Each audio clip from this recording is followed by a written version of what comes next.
La humanidad ha llevado su vida al espacio, pero la paz no duró mucho. La guerra entre la Tierra y las colonias amenaza el futuro de millones de personas. Mientras ambos bandos luchan por sobrevivir, una nueva arma aparece en el campo de batalla. Su nombre es Gundam. Este es el anime que lo cambió todo, y una de las principales razones por las que existen muchos de los mechas gigantes que vemos en el anime, los videojuegos y la cultura pop.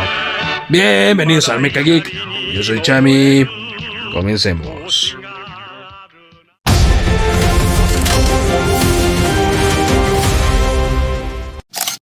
Gundam nació a finales de los años 70, una época en la que los animes de mechas eran bastante diferentes a lo que son ahora, ya que estos eran prácticamente superhéroes gigantes, máquinas invencibles y con ataques tan exagerados que parecían nombres de cartas de Yu-Gi-Oh!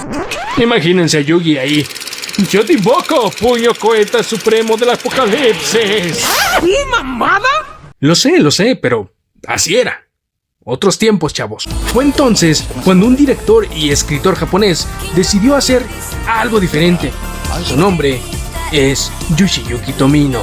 Y este señorón prácticamente dijo: ¿y si los mechas gigantes fueran armas de guerra reales? Por lo que esta visión de Tomino-san era muy distinta a la que existía en su época. Y si bien Gundam terminaría revolucionando el género de los mechas, hay algo muy importante que debemos aclarar. Gundam no inventó los mechas, pero sí cambió para siempre la manera en que los vemos. Y esa diferencia terminaría marcando al anime durante las siguientes décadas.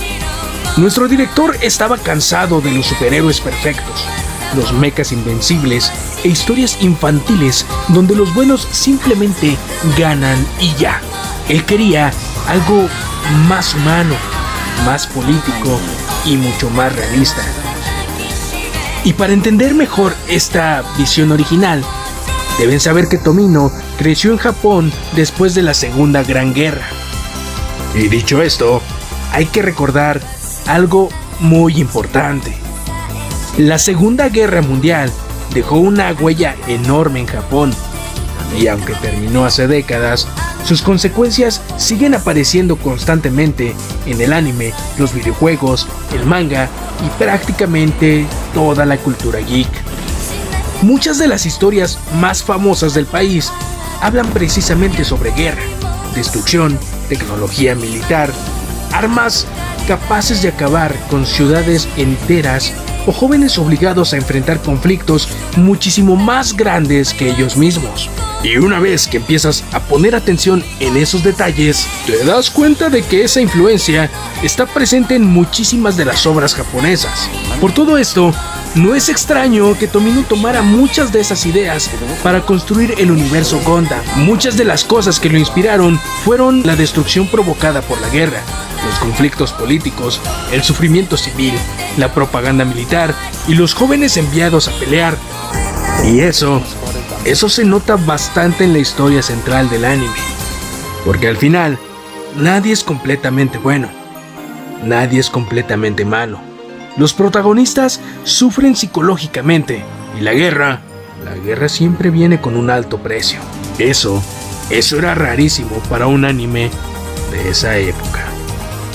Otra parte muy importante que sirvió de inspiración fue la ciencia ficción militar, ya que la historia carga bastante influencia de novelas sci-fi, guerras espaciales y estrategia militar.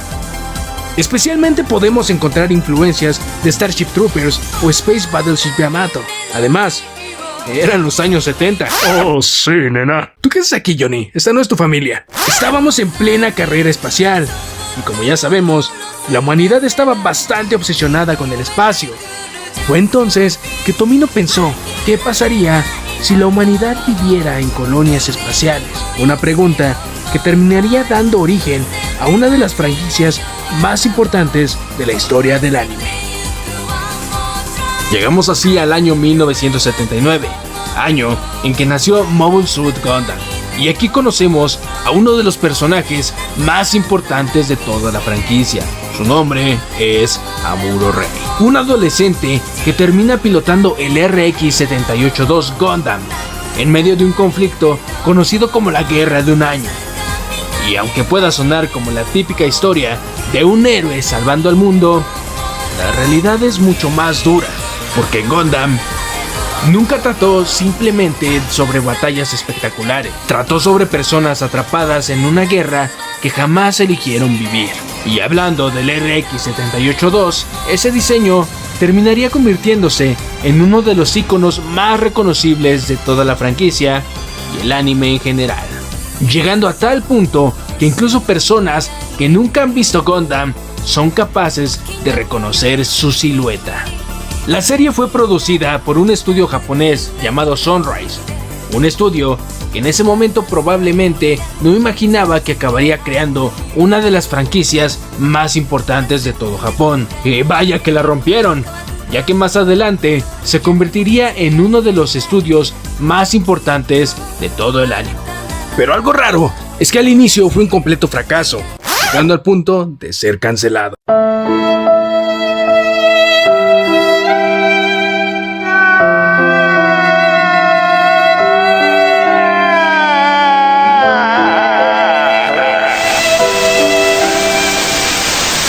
El anime que hoy es legendario casi muere. La serie tuvo ratings bastante bajos y terminó antes de lo planeado, ya que originalmente contaría con 52 episodios, pero terminó siendo recortada a solo 43.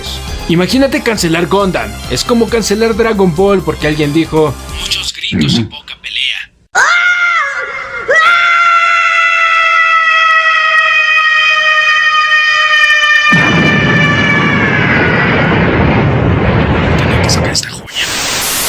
Y si había sido cancelado, ¿cómo es que terminó convirtiéndose en una de las franquicias más importantes? Bueno, la respuesta no está en el anime, está en estos preciosos, los Gunpla, abreviación de Gundam Plastic Model, modelos a escala que los fans podían construir y personalizar en casa, y cuando salieron a la venta, fueron un éxito absoluto.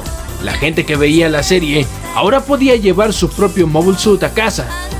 Bueno, una versión de plástico que había que armar durante unas 3 o 4 horas más o menos. Los Gunpla se volvieron tan populares que terminaron salvando la franquicia.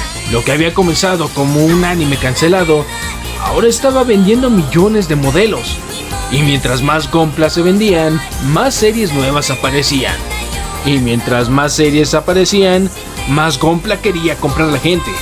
Un ciclo perfecto. Bueno, perfecto para Bandai y terrible para algunas carteras. Y así como así, más de 40 años después, Gundam sigue vivo. La popularidad del Gundam llegó tan lejos que Japón incluso construyó estatuas tamaño real de algunos de sus Mobile Suits. Sí, estatuas gigantes de más de 18 metros de altura, porque aparentemente tener un Gundam de plástico ya no era suficiente. Había que construir uno de verdad. Y honestamente no los juzgo. Yo también quiero uno para la entrada de mi casa. Porque al final, Gundam no solo sobrevivió, se convirtió en un fenómeno cultural.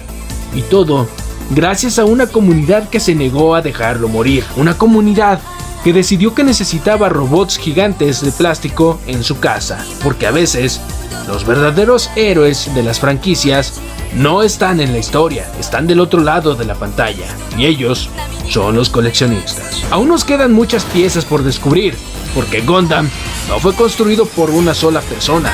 Detrás de cada Mobile Suit hay artistas, diseñadores e ilustradores que ayudaron a dar forma a este universo.